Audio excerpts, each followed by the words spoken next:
नमस्कार विद्यार्थी मित्रांनो, महाराष्ट्र लोकसेवा आयोग म्हणजेच MPSCने एक जाहिरात प्रसिद्ध केलेली आहे आणि त्यामध्ये मित्रांनो तुम्ही एकच परीक्षा जरी पास झालात तर तुम्ही थेट क्लास 2 अधिकारी बनू शकता।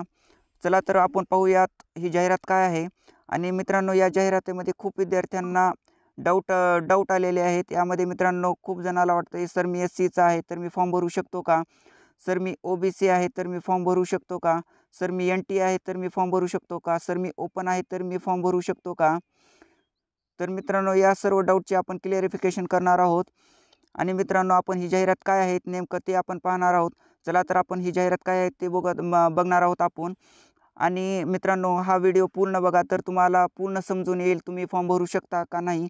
आणि तर मित्रांनो चला आपण पाहू शकता महाराष्ट्र शासनाच्या इतर मागास बहुजन कल्याण विभागातील इतर मागास बहुजन कल्याण संचालनालय पुणे अंतर्गत इतर मागास बहुजन कल्याण अधिकारी गट ब या संवर्गाकरिता पदभरतीकरिता विहित ऑनलाईन मित्रांनो अर्ज मागवण्यात येत आहेत। तर मित्रांनो आपण उपलब्ध पदसंख्या बघणार आहोत 31 आहे। तर मित्रांनो टोटल पदसंख्या 31 आहे। आणि यामध्ये मित्रांनो प्रवर्गानुसार अनुसूचित जाती याला मित्रांनो चार जागा आहेत। अनुसूचित जमातीसाठी 2 पदे आहेत। विमुक्त जाती अ साठी 1 पद आहे। तर भटक्या जमाती ब साठी 1 पद आहे। भटक्या जमाती क साठी मित्रांनो 1 पद आहे। भटक्या जमाती ड साठी 1 पद आहे। विशेष मागास प्रवर्गासाठी मित्रांनो पद नाही। तर आर्थिक दुर्बल घटकासाठी 3 पदे आहेत। इतर मागास वर्गासाठी 6 पदे आहेत। एकूण आरक्षण मित्रांनो पदे 19 आहेत। राखीव खुलामध्ये मित्रांनो 12 पदे आहेत आणि एकूण पदे 31 आहेत। तर नेक्स्ट आपण मित्रांनो पाहू शकता अर्ज सादर करण्याची प्रक्रिया। तर मित्रांनो यामध्ये आपण पाहू शकता दिनांक 12 डिसेंबर 2023 रोजी फॉर्म मित्रांनो अर्ज भरण्याची प्रक्रिया सुरू होईल आणि दिनांक 1 जानेवारी 2024 रोजी समाप्त होईल। म्हणजे मित्रांनो स्टार्ट डेट 12 डिसेंबर 2023 आहे आणि लास्ट डेट 1 जानेवारी 2024 आहे। तर मित्रांनो चलनाद्वारे परीक्षा शुल्क भरण्याचा अंतिम दिनांक 4 जानेवारी 2024 आहे मित्रांनो। आणि तेही बँकेच्या कार्यालयीन वेळेमध्ये दिलेला आहे मित्रांनो। तर आपण पाहू शकता पदसंख्या व आरक्षणासंदर्भात सर्वसाधारण तरतुदी खाली दिलेल्या आहेत त्या तुम्ही पूर्ण वाचून घ्या मित्रांनो। तर खाली दिलेले आहे खेळाडू आरक्षण। जर तुम्ही खेळाडू असाल तर तुम्ही पूर्ण ही माहिती वाचू शकता मित्रांनो। दिव्यांग संबंधित ही खाली दिलेला आहे। अनाथ आरक्षणासाठी ही खाली दिलेली आहे। आणि मित्रांनो यामध्ये आता महत्त्वाचं आहे वेतन श्रेणी। तर वेतन श्रेणीमध्ये मित्रांनो 41,800 ते 1,32,300 अधिक नियमानुसार अन्य भत्ते असे आहे मित्रांनो। तर चांगली पेमेंट स्केल आहे। क्लास 2 साठी क्लास 2चे हे पद आहे। तर मित्रांनो वयोमर्यादा आपण पाहू शकता।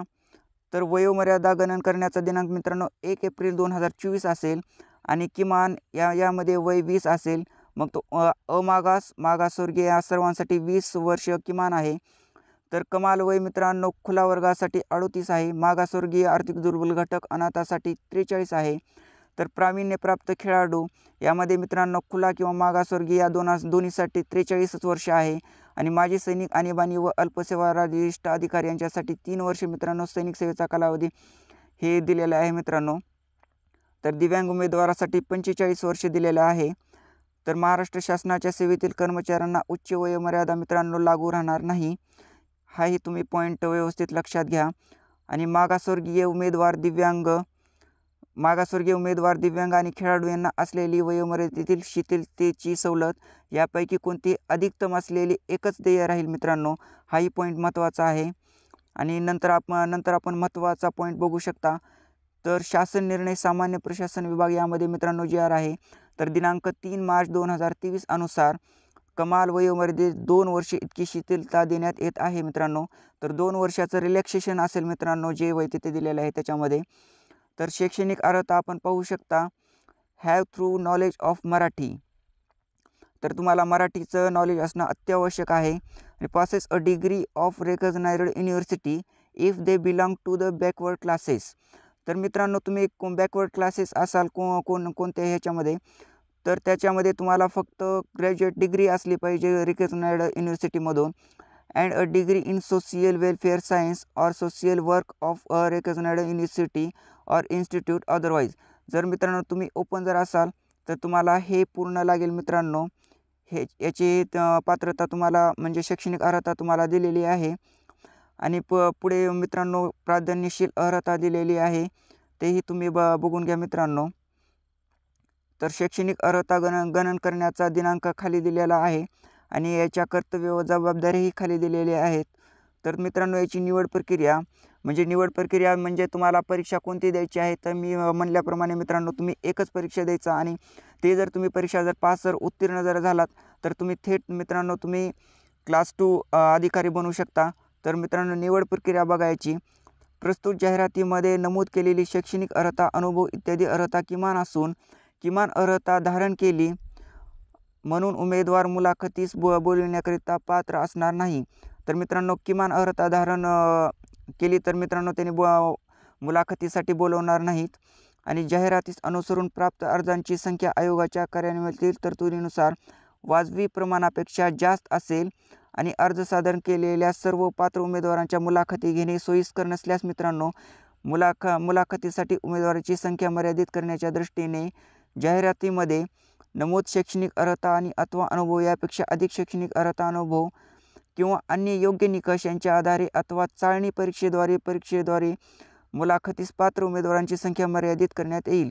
तर मित्रांनो अर्ज जर जास्त आले आणि मुलाखत जर घेणे सोयीस्कर नसले तर मित्रांनो त्याने अनुभव पाहतील आणि आणि खूपच जर अर्जाची जर संख्या जर जास्त असेल तर मित्रांनो त्यांनी चाळणी परीक्षा घेतील.